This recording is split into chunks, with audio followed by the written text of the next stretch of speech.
The Self-Made Billionaire Revenge Plan Part 9. Hinawakan ni Rina ang kamay nito at bahagyang pinisil. Sumilay ang matamis na ngiti sa mga labi niya. Nagpapasalamat siya at nagkaroon sila ng mga mabubuting kasambahay na tulad ng mga ito. Nangangalahati pa lang ang pagkain sa pinggan ni Rina nang bumungad sa pinto si Carding. Magandang umaga, senyorita. Magalang na bati ng lalaki bago ito nagpatuloy. Hinihintay po kayo ni Senyorito Nathan sa labas. Dadalaw daw kayo kay Don Ernesto. Umaliwalas ang mukha ni Rina sa sinabing iyon ni Carding. Nabanggit nga sa kanya ni Nathan na dadalaw ito sa ospital at isasabay siya nito. Ngunit agad din napawi ang sayang bumahid sa magandang aura niya nang maalala ang mga habili ni Froilan. Si Senyorito Nathan ba kamo? Abay kailan dumating ang batang iyon? Kahapon lang po, Aling Aurora. Maagap na sagot ng binata na ngayon ay nakatayo na sa bukana ng pinto. Missing me? Pilyong kininditan ang may edad na babae na tila hindi makapaniwala na naroon ang lalaki. Hindi yata kayo masayang makita ko Sinitan na napakamot ng sariling batok. Ikaw bata ka, bakit ngayon ka lang nadalaw dito? Malapad ang mga ngiting sabi ni Aling Aurora na tila hindi makapaniwala. Lumapit dito si Nathan at nagmano sa may edad na babae. Ugali na kasi nito, iyon bilang paglalambing upang huwag na itong questionin ni Aling Aurora. Isa pa'y parang ina na rin ang turing nito sa matandang babae at sa personal na yaya ni Rina. Hindi mo ba ako babatiin man lang, Ruby?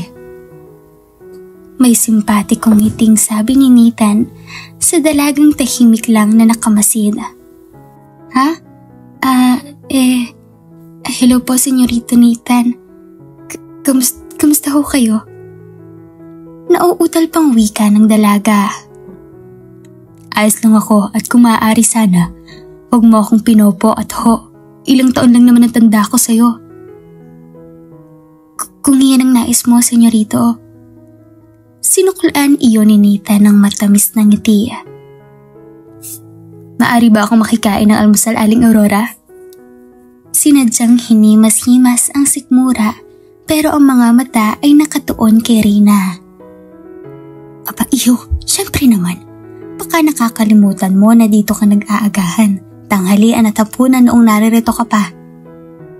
Sekunda ni Aling Aurora na ikinuha ng pinggan ang lalaki. Bakit ganyan ka naman makatingin sa akin? May dumi ba ako sa mukha? Maya-maya'y puna niya sa kaibigan. Hinawakan ni Nathan ang palad niya at bahagyang pinisil na hindi nakaligtas sa mga mata ng kasambahay. I just miss you, Rina. Gutom lang yan. Kumain ka na nga. I really miss this moment too. Ang makasabay ka sa pag-aagahan. Yeah, me too. But things aren't the same like before.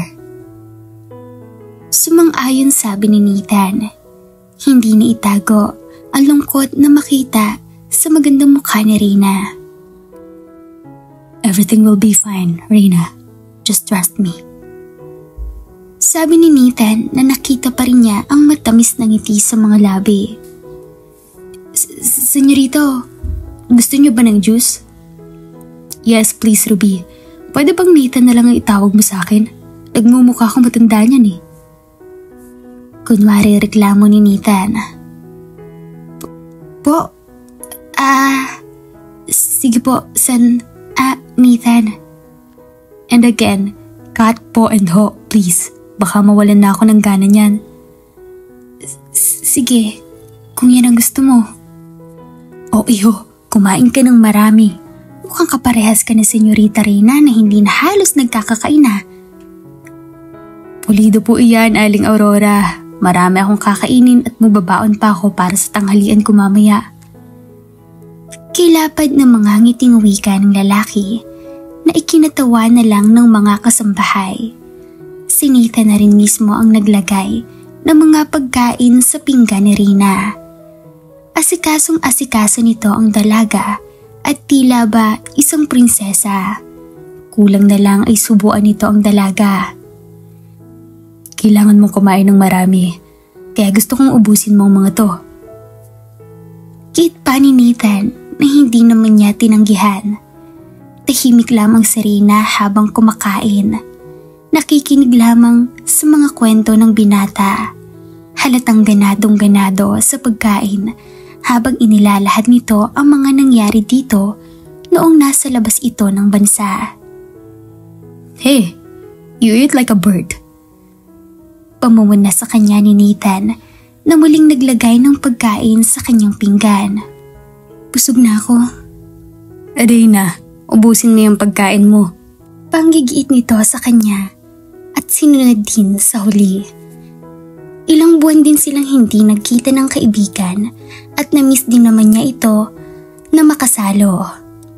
Mamasyal tayo pagkatapos natin dalawin si Tito sa ospital para naman maarawan ka. You look more pale than the last time I saw you. Nangangalumata ka na rin. And I want you to regain your energy. Lalo na ang dating ikaw. In other words, ang pangit mo na. Dire-diretsong pahayag ni Nathan bago inubos ang juice na kinatahimik niya. Hey, I'm just kidding. Kahit yata lumabas pa yung mata mo, ikaw pa rin ang pinakamagandang babae sa paningin ko. Sabi ni Nathan sa pananahimik niya. Lumapit ito sa kanya at ikinulong sa mga palad niya ang mukha. You're still pretty, Rina. Sabi ni Nathan. Bolero, huwag mo na akong idagdag sa listahan ng mga babae mo. Kunwaring nagtatampong tugon niya dito na ikinatawa lang nito sa huli. You never fail to make me laugh, sweetheart. Lumamlam ang pagkakatitig na wika ni Nathan. Come on, fix yourself, hihintayin kita sa labas. Nasinabayan ng pagtayo. Sige, magbibihis lang ako. Magbilis ang naging kilos ni Rina. Nasasabik na siyang makita at mayakap ang kanyang ama. At ngayon ay madadalaw na niya ito sa ospital. Ngumiti si Nathan nang matanaw siya nitong papalapit. Hindi nga niya maikakaila sa sarili na gwapo at may magandang pangangatawan ang kanyang nakababata. At sigurado din siyang marami na rin itong babaeng napaiyak. Salamat sa pag-iintay, Nathan. Huwag mong isipin yun. Akmang sasampa na siya ng kotse nang pumasok ang sasakyang minamaneho ni Froilan sa higanteng tarangkahan. Tila siya estatwa sa pagkakatayo na napatingin kay Nathan nang bumababuhat doon ang lalaki. Kahit sabihing nakasuot ito ng shade, sa mata ay ramdam niya sa kanya ito nakatitig at sa lalaking katabi niya. Hayon na naman ang pamilyar na kabang rumaragasa sa dibdib ni Rina. Kabang may halong pagkatakot at damdaming hindi niya maipaliwanag kung para saan. Suwari niya ay kakapusin siya ng hininga sa dibdib habang unti-unting lumalapit sa kanila ang lalaki. Hindi pa rin ito hinihiwalay ang pagkakatitig sa kanya. Ano ang gagawin niya? Magpapaalam ba siya rito? Papayagan ba siya ni Froilan? Bakit ba galit na galit ito sa kanya? Ano ba ang nagawa nitong kasalanan? Magsasalita sana ang dalaga upang magpaliwanag nang bigla siyang hapitin ni Nathan sa bewang na ikinabigla niya. We just want to visit Tito in hospital. I hope you wouldn't mind. Nakangiti ngunit seryosong saad ni Nathan. Tinanggal ni Froilan ang shades at tumangin sa gawin niya. Is that true, Rina? Lalong nagdadagan ang bilis sa kabog ng dibdib niya. Sa klase ng titig ni Froilan, batid ni Reyna ang nais nitong ipakahulugan pero hindi na siya pwedeng palampasin ang magandang pagkakataon na madalaw at makita ang kanyang papa. Oo, sinikap na rin na ibaling sa ibang direksyon ang paningin upang hindi makita ang umaapoy na galit sa mga mata ni Froilan. Well, in that case, you can leave now, Nathan, but without Reyna. She's not going with you. Kalmado ngunit maotoridad na sagot ni Froilan. Hindi na ikinagulat ang sinabing iyon ng lalaki pero pakiwari niya'y naninikip ang dibdib niya. Naglaho bigla ang pag-asang muling makikita ang ama. Aalis ako kasama siya sa ayaw at gusto mo. Hindi nagpasindak na wika ni Nathan na nakipagbuno ng tingin kay Froilan. Napangiti si Froilan sa tinurang iyon ng lalaki pero hindi ito makakapayag na basta lang suwayin na Reyna at sumama na lang sa lalaking ito. For goddamn sake, bigla ni Froilan hinablot ang braso niya na naging dahilan para mapasubsob siya sa dibdib nito. She's mine, and you have no right to take her wherever and whenever you want. Mabalasik na sabi ni Froilan. Hindi mo siya pagmamayari, and she will never be yours. Ganting asik ni Nathan na hinawakan ang braso niya. Ngunit naging mabilis ang kilos ni Froilan. Binigyan nito ng malakas na sapak si Nathan na ikinusubsob ng binata. Don't you dare lay your hands on her. Galit at nanlilisik ang mga matang wika ni Froilan. Nathan! Malakas na tawag na Reyna sa pangalan ng kaibigan. Tumayo ito at pinahid ang dugo sa pumutok nitong mga labi. Pagkatapos ay sinugod ng suntok ang tampalasang lalaki hanggang sa nagkapalitan ng kamao ang dalawa. Nathan, please! Tama na! Awat dito na Reyna sa nakababata. Ngunit tila hindi siya naririnig ng mga ito na patuloy sa pakikipagpalitan ng malalakas na suntok sa isa't isa. Froilan, nakikiusap ako sa'yo, tama na. Pumapatak ang mga luhang pakiusap ni Reyna pero sa pakiwari niya ay hindi siya naririnig ng mga ito. Ipinagpapasalamat na lamang niya at agad dumating si Carding at ang kanilang driver na umawat sa dalawang lalaki. Nathan! Si Reyna na mabilis dinaluhan ang kaibigan. Sumama ka na sa akin, Reyna. Hindi ko hahayaang makasama mo sa isang bubong ang lalaking yan. Alam mo kung anong mangyayari sa'yo, Reyna. Oras na sumama ka sa kanya. Pagpapaalalang wika ni Froilan. Reyna, wala kang dapat ikabahala. Akong sasagot sa lahat ng gastusin ni Tito. Dadalhin natin siya sa state para doon magpagamot. Sumama ka na sa akin. Nagsusumamong pakiusap ni Nathan. Please, Reyna.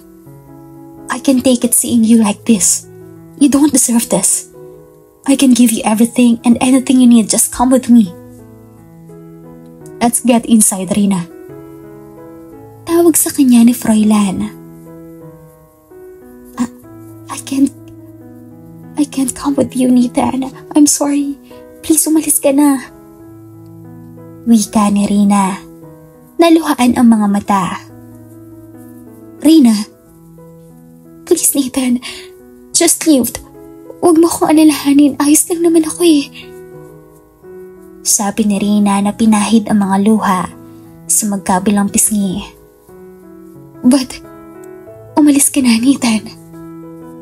Matalim siyang tinitigan na nagbabaka sakali na magbago ang kanyang pasya. Pero laglag lamang ang mga balikat na sumampa ito ng kotse. Kung tutuusin ay magiging maginhawa ang buhay niya. Bukod sa makakasama pa ni Reyna ang kanyang ama ay maipapagumot pa ito sa isang magaling na doktor. Hindi na rin siya mahihirapan na pagsilbihan at sundin ang kapretsuhan ng binatang amo.